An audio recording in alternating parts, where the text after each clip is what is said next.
In this video, I want to take you through a quick case study for clients of ours. They are 64 and 62 years old. They retired last year and they have invested assets of about 2.7 million. So when I do these case studies, I don't cut the video up at all. So you might see a few loading screens. It won't take very long at all. But their retirement goals are they just want to maintain the $7,500 a month of net income every single month in retirement. They want to look at what Roth conversions could do for them to improve their lifetime taxes as well as reduce the future RMDs. And then they want to look at the potential of being able to leave at least $1 million in combined legacy to their children. So we take every one of our clients through our process where we will go through the 5 core areas of a retirement plan. It'll be your cash flows and distributions. It will be your investment plan. It will be your tax plan, your insurance and risk plan, as well as your estate plan. So we'll start by looking just at what the retirement projections themselves look like.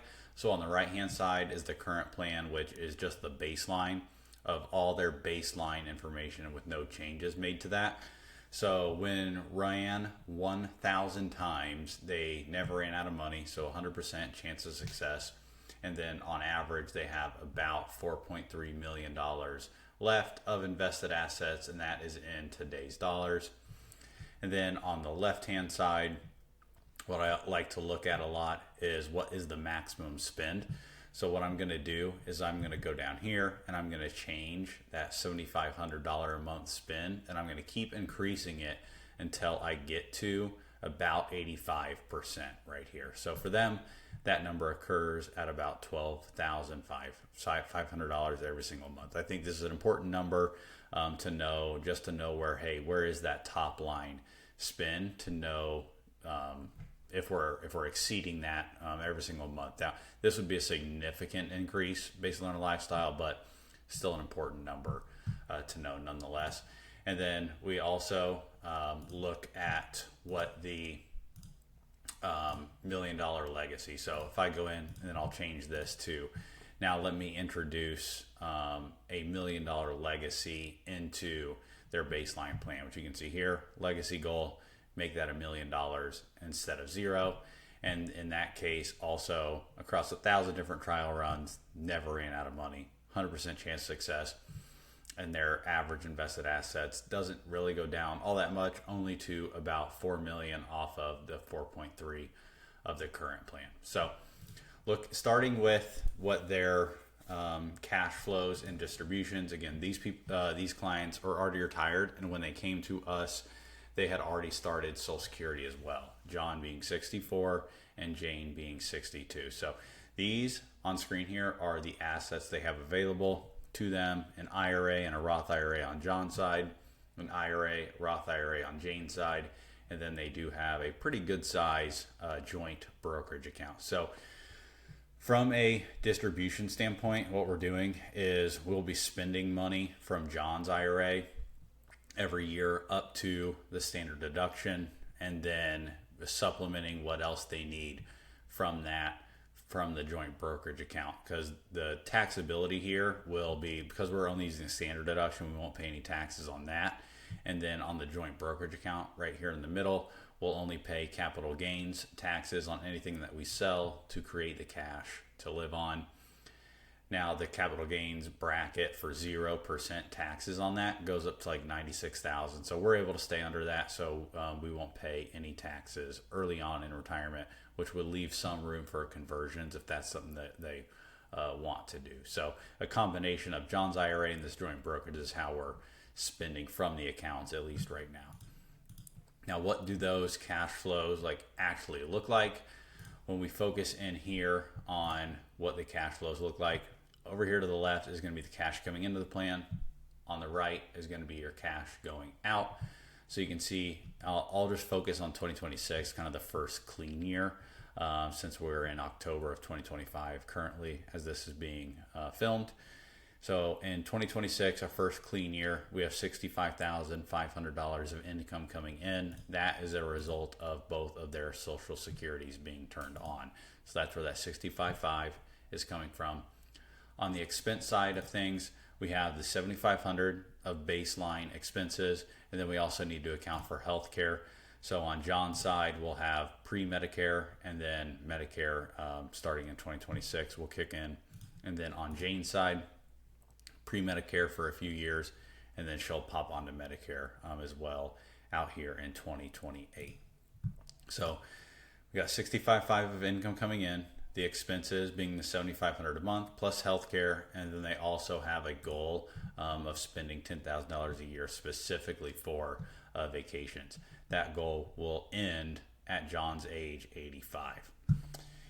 Going all the way back out to the beginning, then we'll have a little bit of taxes. So we have about 114 of money going out of the plan, 65.5 of money coming in, which means we need to lean on the portfolio for about $50,000, which is what this number all the way to the right here is telling me. So this will transition then into the investment plan. And what we encourage all of our clients to do is have at least a 5-year distribution insulation number built into the overall investment plan. So when I look at their cash flows here, and just I look out 5 years, I have about I need 50,000 next year, then going 5 years, 1, 2, 3, or 4, and then 5 right here.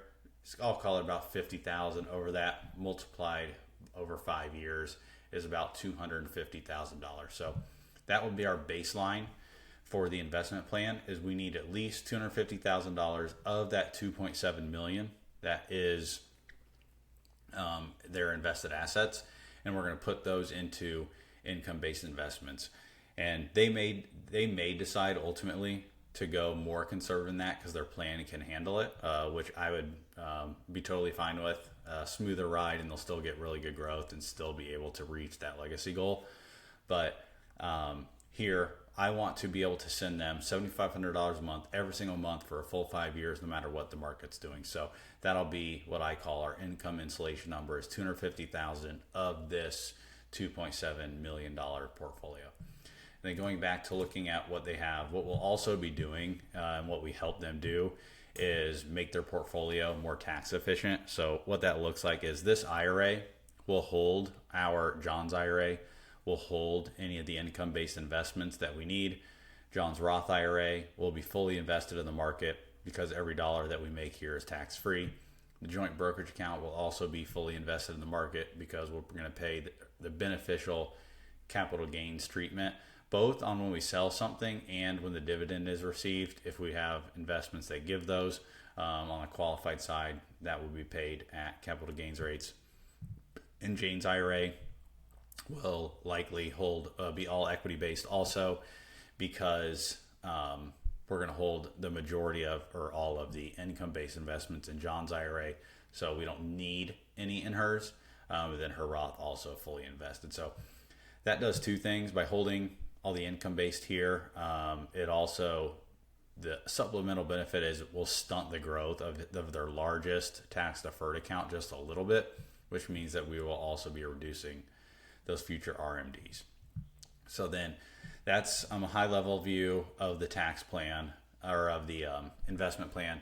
So then on the tax side of things, just as I mentioned here on the portfolio side, that is asset location is one piece of it, but then looking at do they have any potential for Roth conversion? So what we're looking at here is an estimate starting now all the way to age 95 of where they will land on the federal income bracket. And so as I move my cursor here, you can see that they're in the 10% now. They pop up into the 12 at age 69. Then once the RMDs do kick in, they pop up into the 22. So what we'll be looking at is early on in retirement right here.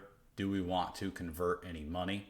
We'll have to take into account their health insurance premiums and what subsidy they're getting. But is there any room here to convert anything, or do we need to wait until they both get on Medicare when we have a little bit more income? But when just from a baseline, when I look at it of saying, hey, all I want to do is fill up the 12% bracket from John's age 65 to John's age 74. So about a 9-year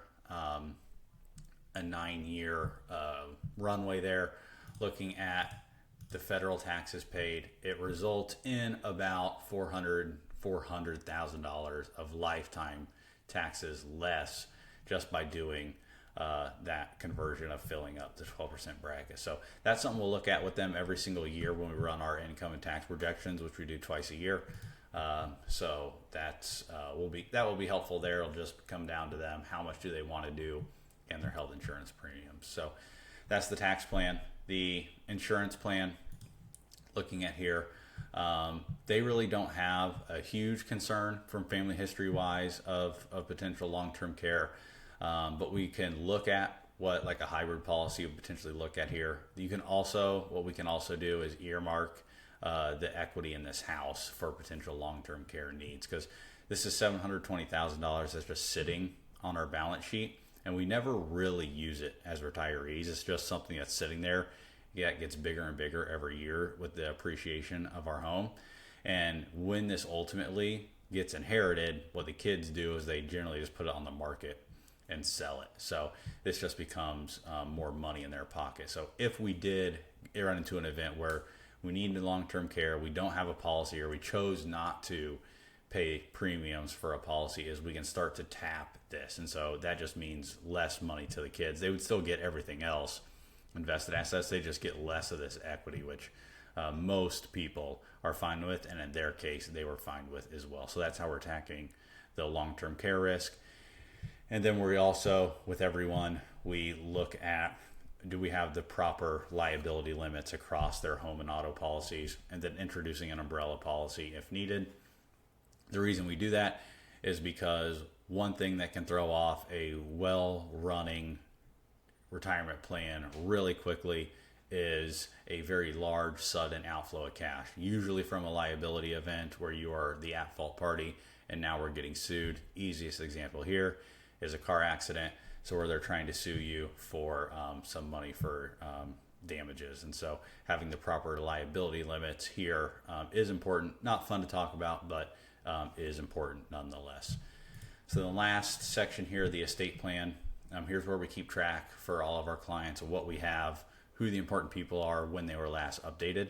So they, we started with them not long ago. They currently do not have any estate documents in place, which is not uncommon. We will be wanting them to get a will, at a minimum, a will, financial power of attorney, healthcare power of attorney. We'll be reviewing all their beneficiaries across all their accounts, and then we'll discuss the pros and cons of getting a trust and determining if they think they need and see the benefit of having a trust-based estate versus a will-based estate. So what we're doing here is that once these are done, we'll just mark them complete. We can fill in the name of the executor when was this last updated. That way we always know what the most current copy of these are. So a work in progress here on the estate side for sure, moving this to the top of our priority list.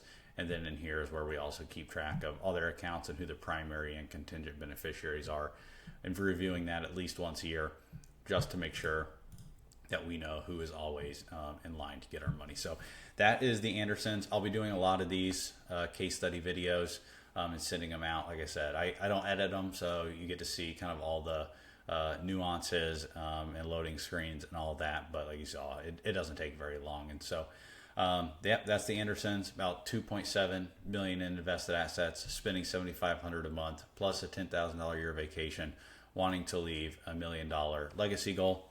And they are already retired, ages 64, 62. So be sure to subscribe below, so that way you get all of our other case studies. My goal is to put these out once a week, and hopefully you find some of the planning strategies, the things that we are doing inside of there helpful. So with that, I will see you in the next one.